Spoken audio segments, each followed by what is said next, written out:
దీర్ఘకాలిక కోపం ఉన్న వారిలో హార్ట్ అటాక్ రిస్క్ ఎక్కువగా ఉంటుందని మీకు తెలుసా?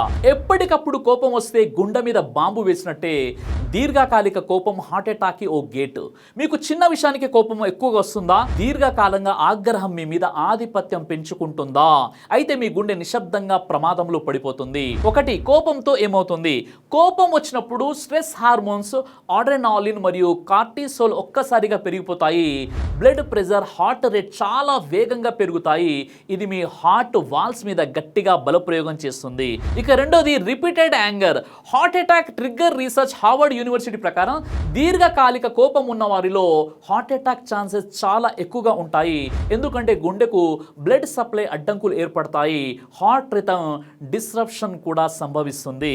ఇక మూడు, ఎమోషనల్ రియాక్షన్, ఫిజికల్ డ్యామేజ్. కోపం అంటే కేవలం మెంటల్ రియాక్షన్ కాదు, అది శరీరాన్ని వేడి మంటలో వేసే ఎమోషన్. రోజు కోపాన్ని నియంత్రించుకోలేకపోతే గుండె మీద గట్టి ఎమోషన్ బాంబు పడినట్టే. ఇక నాలుగు, కోపం వస్తే రికవరీ టైం చాలా ఎక్కువ అవుతుంది. కోపం వచ్చినప్పుడు హార్ట్ బీట్ 120 నుండి 140 బీపీఎం బీట్స్ పర్ మినిట్ కి పెరుగుతుంది. కానీ దీన్ని సాధారణ స్థితికి తెచ్చుకోవడానికి ఎక్కువ టైం పడుతుంది. దీన్ని డిలే రికవరీ అంటారు. ఇది క్రానిక్ కార్డియోవాస్క్యులర్ స్ట్రెస్ కి కూడా దారి తీస్తుంది. ఇక ఐదు, extreme anger episodes, sudden cardiac arrest. కొన్ని రీసెర్చ్డ్ కేసెస్లో తీవ్ర కోపం ఉన్నప్పుడు సడన్ కార్డియాక్ డెత్ కూడా నమోదయ్యాయి.